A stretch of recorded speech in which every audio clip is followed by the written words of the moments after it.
Well, good morning and welcome to another edition of Kitchen Catastrophes with Melissa. Today I will be making chili using a recipe that I'm modifying from The Joy of Cooking because it is chili con carne, but we are not doing carne. Instead, we are doing boca veggie crumbles. So we'll do that. I did, in preparation for this video, last night I watched Tabitha Brown's video of making chili, and this is definitely not the same recipe, but man, if you've never watched one of her videos, you need to. She is fabulous. Love her. All right, so anyhow, we get to start off by putting, it calls for either bacon drippings or butter, so we're gonna go with butter, 2 to 3 tablespoons, so 1, 2, we're gonna go with 3.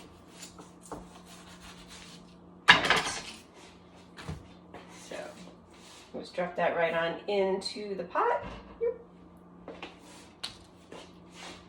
Okay, and then I'm supposed to saute in that some onion and some garlic. So I'm gonna go ahead and let this get started with melting a little bit, at least while I'm cutting up the onion and the garlic.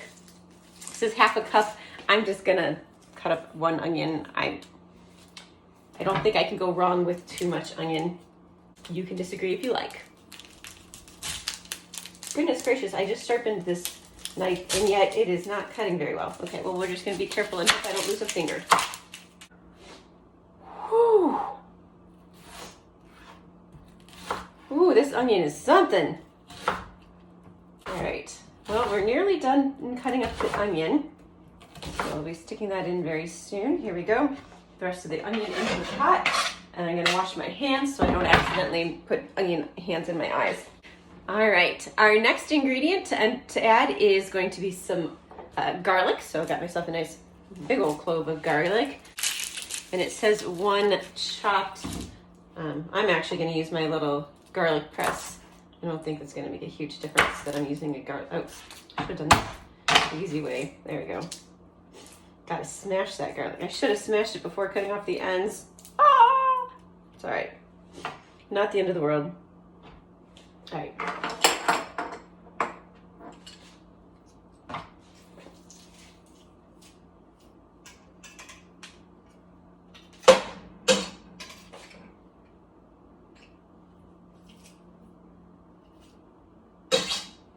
All right.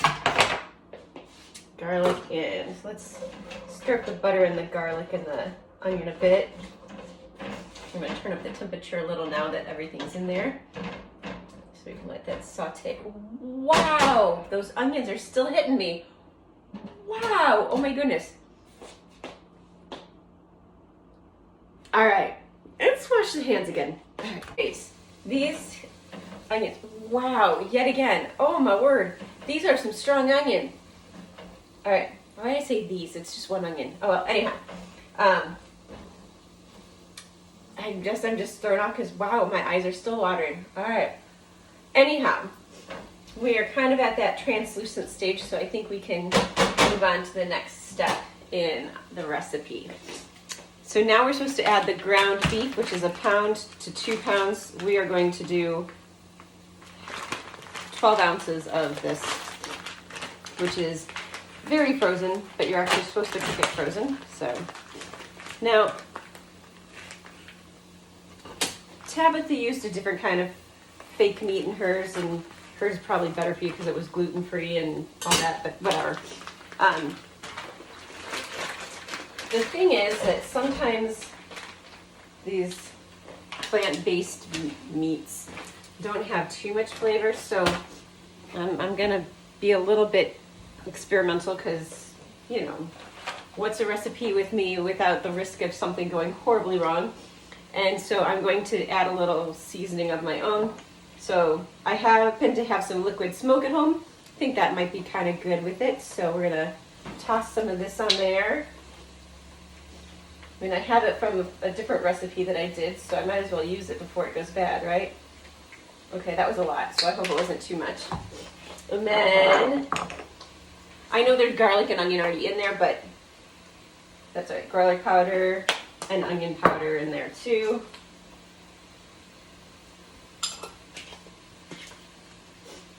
And I know we're gonna put some chili powder in later, but I'm gonna put I might need to open it first. Toss a little chili powder on there too, just for good measure.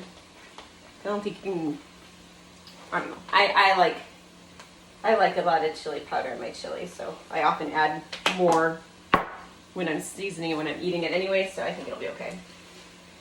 So now, I just have to get this stuff to hopefully crumble apart as it unfreezes. So we'll be back in a little bit. I just realized I said unfreezes.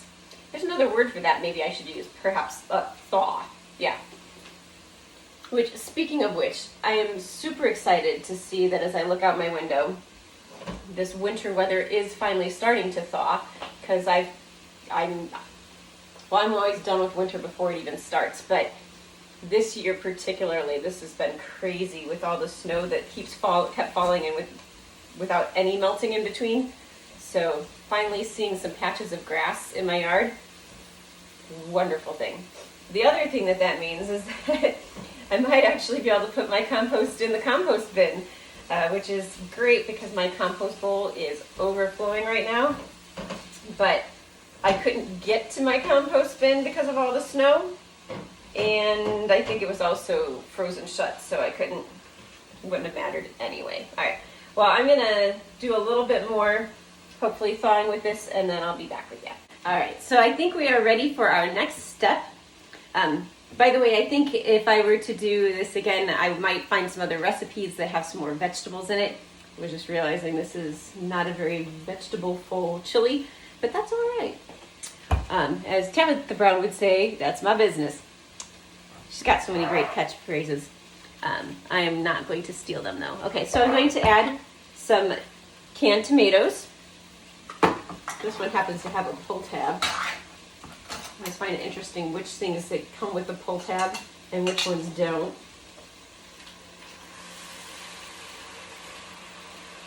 All right, and I realized I have yet to tell a story.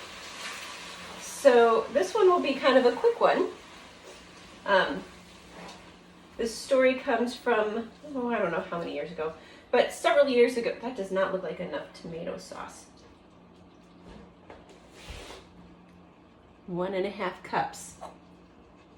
I need another one. All right. Just realized I didn't quite do my math right. I don't think. No. If this has 3.5 servings and I need 1.5 cups, that should be right. Well, I'll keep an eye on it. I might add more later. Okay. So anyhow, I'll start the story as I cut open my kidney beans using my, I bet you guessed it, Pampered Chef can opener. It is the bomb. Anyhow, so the story comes from several years ago when I had gone on a mission trip and I'd met some people. We got together and decided, actually not in the country we went to, but a nearby country, to open up an orphanage. And so I was on the board of directors for this orphanage at the time. Anyhow, we were having, see, that's so cool. No jagged edges, not cutting myself. Yes, it's worth it. Okay. And I suppose you can drain this off. I'm going to leave the juices in here because I think this needs more juices. Because, you know, since I'm not using real meat, I don't have the added liquids of the fats of the meat. Anyhow, so we scheduled a fundraiser. And so we go to this fundraiser and I meet all kinds of cool people, and many of the people there are people who are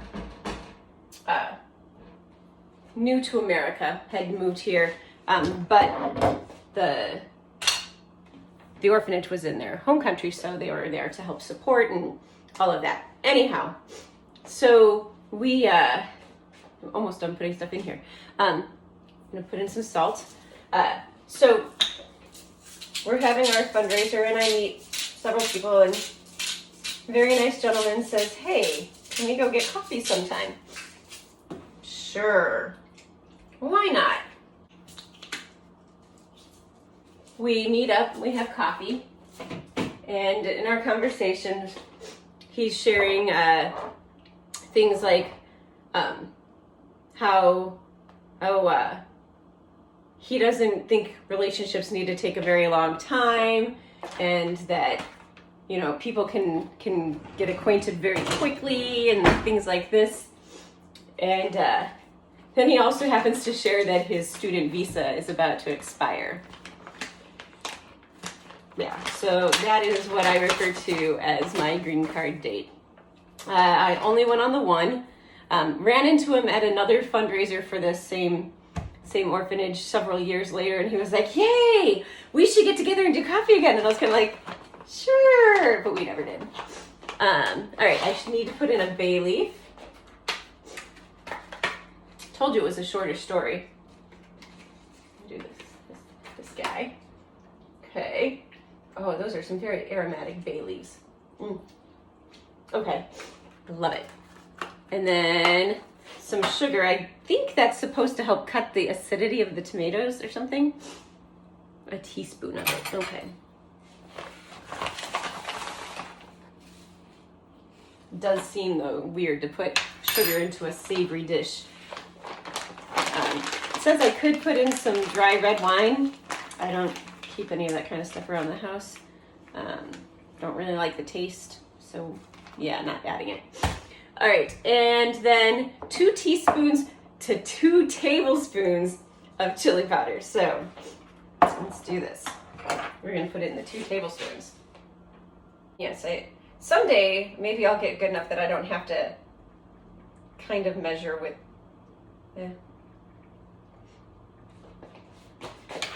Yeah, at some point in time, maybe.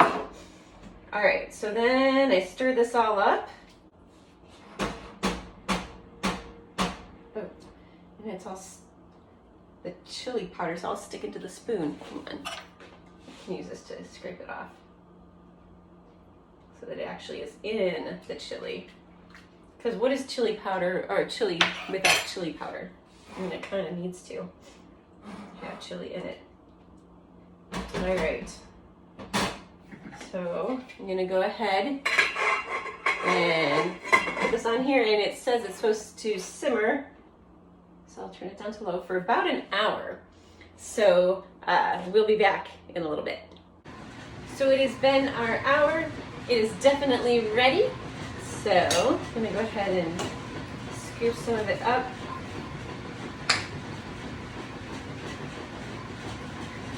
Smells pretty good. Oh, probably should turn off the timer. So let's see if I can hold it where you can see. I hold it up a little higher because I realized in my last one you guys couldn't see very well. There you go.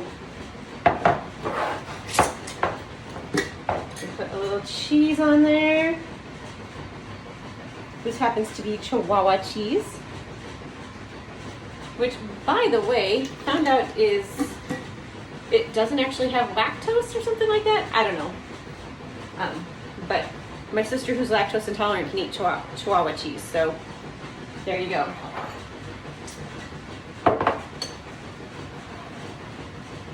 All right, so we'll give this a little taste. See all that steam there? That looks good. All right.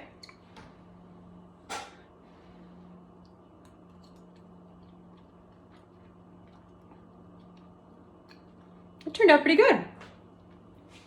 I think I can pat myself on the back on this one. Oh, it tastes pretty good. All right. Well, I hope you guys have a great day. Oh, sorry, that's the laundry. I hope you have a great day, and we'll see you next time. Bye.